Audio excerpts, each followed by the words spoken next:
আউযুবিল্লাহি মিনাশ শাইতানির রাজিম বিসমিল্লাহির রহমানির রহিম। অনেক ভাই রিকোয়েস্ট করে এবং কি ইমোতে হোয়াটসঅ্যাপে কমেন্টের মাধ্যমে জানা যে গুরুজি দয়া করে একটা পরীক্ষিত ভালো বানবিদ্যা দিবেন। এই জন্য আজকে আপনাদের মাঝে একটা বানবিদ্যা নিয়ে আসলাম। মনোযোগ সহকারে শেষ পর্যন্ত অবশ্যই দেখবেন। এটা আমার 2 নাম্বার গুরু ওস্তাদ গুরুবিদ্যা আমি উন্মুক্ত করে দেবো ইনশাআল্লাহ। তবে কারো ক্ষতির উদ্দেশ্য এটা প্রয়োগ করবেন না, এটা আমার গুরুর ওয়াদা করা আছে না। আপনারা দেখছেন তান্ত্রিক গুরু ফজলু শাহ ইউটিউব চ্যানেল। দেশ ও দেশের বাইরে থেকে যে সমস্ত ভিউয়ার সাবস্ক্রাইবার আমার বন্ধুরা ভিডিওটি দেখতেছেন, সবার প্রতি আমার ভক্তিপূর্ণ সালাম, অন্যান্য জাতির জন্য নমস্কার ও আদাব। আশা করি সবাই ভালো আছেন। আলহামদুলিল্লাহ, আমিও ভালো আছি আল্লাহর অশেষ রহমতে, আপনাদের দোয়ার বরকতে। আমি শুরু করছি মহান আল্লাহ পাক তার পিয়ারা হাবিবকে স্মরণ করে, আমার পীর মুর্শিদ শাসনবরী অচার ওস্তাদকে স্মরণ করে আলোচনায় যাইতেছি। আমি যে বিদ্যাটা দিব অবশ্যই এটা খারাপ বিদ্যা, এটা অন্যায়ভাবে কারো উপরে প্রয়োগ করবেন না। কেননা এটা মৃত্যুবান, এটি সঠিক নিয়মে কাজ করতে পারলে 100%, ওই ব্যক্তি যদি বুঝতে না পারে বা কাটতে না পারে তাহলে 100% মৃত্যু হয়ে যাবে। আর এই মৃত্যুর জন্য দায়ী আপনি নিজেই থাকবেন। কারণ একটা আত্মাকে নষ্ট করা মারার অধিকার আমার আপনার নেই। এই আত্মার মালিক আল্লাহ, সেজন্য আপনার এটা কঠিন আযাব ভোগ করতে হবে। এই জন্য এটা আমি ডাইরেক্ট এভাবে পারমিশন দিতে পারবো না। তবে যদি কেউ অনেক ভুক্তভোগী হয়ে থাকেন, অনেক শত্রু হয়ে থাকে, শত্রুরা বারবার আপনাকে আঘাত করতেছে, বারবার আপনার বান প্রয়োগ করতেছে, ক্ষতি করতেছে, বিভিন্নভাবে আপনাকে নির্যাতন করতেছে, ওই ক্ষেত্রে আপনারা এটা প্রয়োগ করতে পারেন। তবে করার আগে যে কোনো একজন শক্তিশালী দক্ষ ওস্তাদের গুরুর অনুমতি নিয়ে কাজটা করবেন। না হয়তো যদি কোনো প্রকার বান্ডা ফিরত আসে বা ভুল হয়ে যায় তাহলে আপনার ক্ষতি হওয়ার সম্ভাবনা থাকবে। নিয়মটা আমি বলতেছি, মন্ত্রটা বা নিয়মটা শোনার পরে আপনারা যারা দক্ষ এই লাইনে যারা দক্ষ লোক আছেন অবশ্যই বুঝতে পারবেন যে বান্ডা কত ভয়ঙ্কর হতে পারে। আমার যে 2 নাম্বার ওস্তাদ যে মন্ত্র যে বিদ্যাটা দিয়েছে সঠিক নিয়মে বোঝাই দিয়েছে, সঠিক নিয়মে আপনাদেরকে আপনি দিতেছি ইনশাল্লাহ। একটা কথা মনে রাখবেন, যে যত বড়ই জানালা হোক না কেন, অহংকার করতে নাই। অহংকার ধ্বংসের মূল। অন্যায়ভাবে কারো ক্ষতি করতে নাই। আমি আজ পর্যন্ত অন্যায়ভাবে কারো ক্ষতি করি নাই। যদি কেউ আমার ক্ষতি করে তাহলে কিন্তু তার আমি ছাড়ি না। এটা আমার একটা রাগ বেশি, আমার একটু রাগ বেশি, এটা আমি স্বীকার করি। যে রাগালা মানুষের আবার মায়াও বেশি, অনেকেই অনেক জ্ঞানী লোকরা বলে থাকে। বানবিদ্যা যে প্রয়োগ করবেন, সর্বপ্রথমেই সোয়া গজ সাদা কাপড়ের কাপড় কিনতে হবে, 1 গজ 4 গিরা সোয়া গজ। 2 নম্বরে 100 সুই কিনতে হবে, 100 বর্ষি কিনতে হবে। তারপর লাগবে হলো একটা গজার মাছ, একদমে একটা গজার মাছ কিনে আনতে হবে। আনার পর 100 কাটা, যে কোনো গাছ হোক না কেন, 2, 4, 5 গাছ মিলেও যদি হয় বা এক গাছেরও দিতে পারেন, 100 কাটা সংগ্রহ করে নিয়ে আসতে হবে। তারপর ওই শত্রুর ছবি সংগ্রহ করতে হবে বা এক টুকরা ব্যবহার করা কাপড় সংগ্রহ করতে হবে। এই ছবি বা কাপড়ের উপরে এই সুই বসি কাটা এবং তার সাদা কাগজে তার নাম, তার বাবার নাম, অমুকে বেটা অমুক, এইভাবে লেখে বা ছবিটার উপরে দিয়ে, ছবির উপরে এগুলো সব একত্র করে মুড়াই দিয়ে এই মাছের পেটের ভেতরে আপনাকে ঢুকাই দিতে হবে।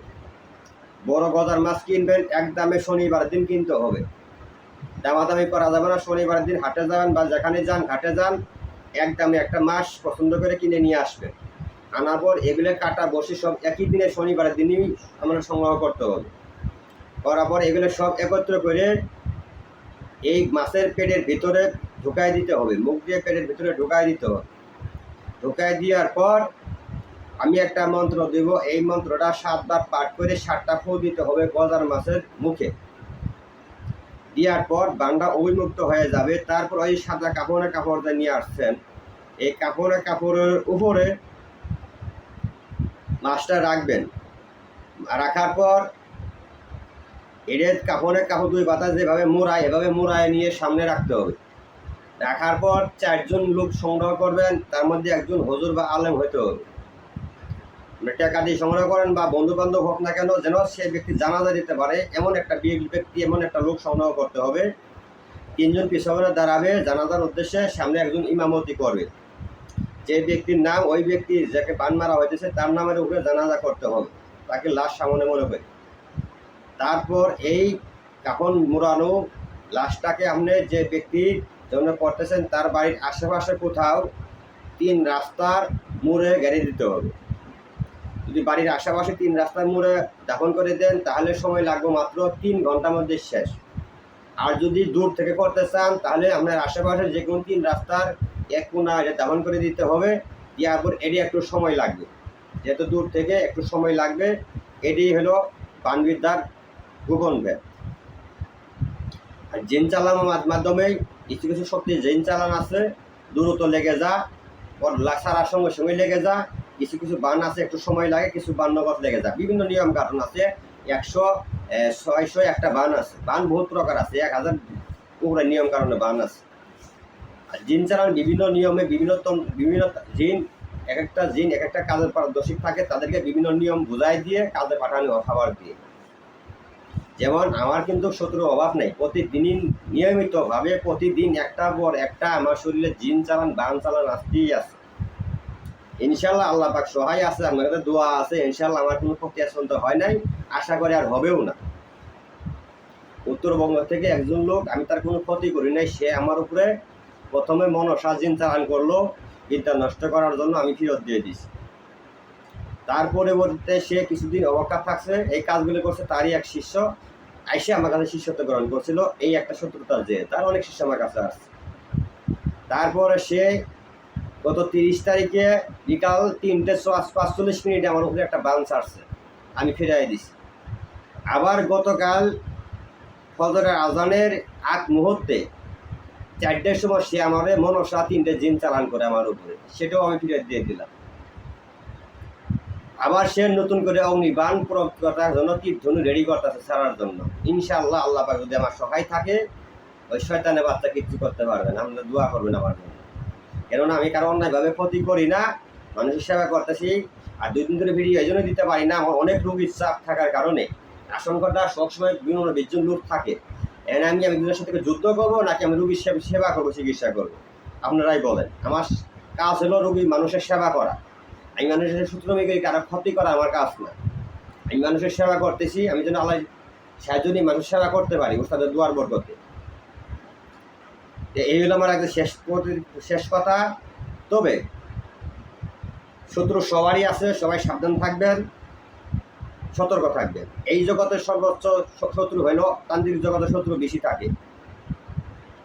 অনার্থভাবে এক তান্ত্রিক নতুন করে শিখতেছে, পাশে থেকে আরেক তান্ত্রিকে তাকে বিদ্যা নষ্ট করে দেয়, শত্রুতা সৃষ্টি করে। আমি কাউকে শিষ্য বানাতে তো ইচ্ছুক না, আমি তো কোনো শিষ্যকে বাড়ি থেকে ডাইকে দাওয়াত দিয়ে নিয়ে আসি না। অনেকে আমার কাছে আসে, আমি না করি, তারপর অনেক হাতে পায়ে ধরে শিষ্যতা গ্রহণ করে। আবার বলে তাদের গুরুদের নামে, আগের সামনে গুরুদের নামে বলে খারাপ, এই সেই বিভিন্ন কথা বলে। আমি বোঝাই যে তুমি গুরু, তুমি যে একটা বিদ্যা উঠাই দিয়ে থাকে, সেও তোমার উস্তাদ, তার নামে তুমি বদনাম করবে আমার সামনে, সেটা আমি মেনে নেব না। তাহলে আমার দোষটা কোন জায়গায় বলেন? আমি বোঝাই দিই এইভাবে। আমি এটাও বলি যে আমার কাছে শিষ্যত্ব গ্রহণ করার পর আমার এখান থেকে যায় আরও 10টা 20টা 50টা উস্তাদ ধরেন, আমার কোনো দুঃখ নাই। আমি আশীর্বাদ দোয়া করি, আপনারা সফল হন, শিক্ষা করে মানুষের সেবা করেন। আর আমি সঠিক বিদ্যা দেওয়ার কারণে লোকজন আমার কাছে আসে, আর সঠিক কথা বলার কারণে আমার অনেক শত্রু বেড়ে গেছে। এটা আমি নিজে বুঝতেছি। প্রতিনিয়ত একটার একটা জিন চালান বান্দিতে একটা পর একটা প্রতিদিন চলতেই আছে।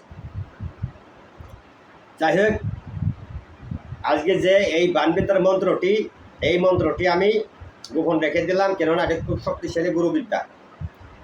যারা আমার শিষ্য তারা আমার কাছে আসবে, আমি প্র্যাকটিক্যাল মন্ত্রটা লিখে দেব, প্রয়োগ বিধি সব নিয়ম কারণ বলে দিচ্ছি, খালি মন্ত্রটা দিয়ে দিব। আর যদি কোনো শিষ্য আসতে না পারে তাহলে আমি ইমোতে লিখে, ইমোতে ভয়েসের মাধ্যমে তাকে আমি দিয়ে দিব।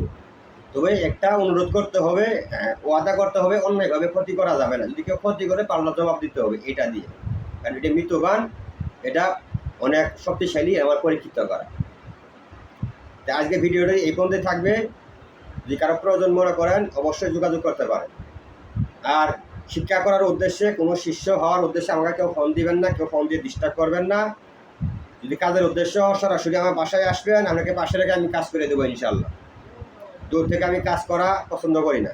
কেননা অনেক অনলাইনে টাকা নিয়ে বন্ধ করে দেয়, এই জন্য আমি পছন্দ করি না এটা। তাদের মতো আমাকে ভাবতে পারে, এই জন্য বলি আমার বাসায় আসার জন্য। আমার বাসায় এসে দেখে যান, আমাকে চিনে যান, তারপরে মন চাইলে আমাকে দিয়ে কাজ করাবেন। আর যদি কেউ কাজ করাতে চান অবশ্যই আসবেন। সবাই ভালো থাকবেন। আজকে এখান থেকে বিদায় নিতেছি, অন্য ভিডিওতে আবার আসবো। সবাই সুস্বাস্থ্যতা কামনা করে, দীর্ঘায়ু কামনা করে বিদায় নিতেছি। আল্লাহ হাফেজ।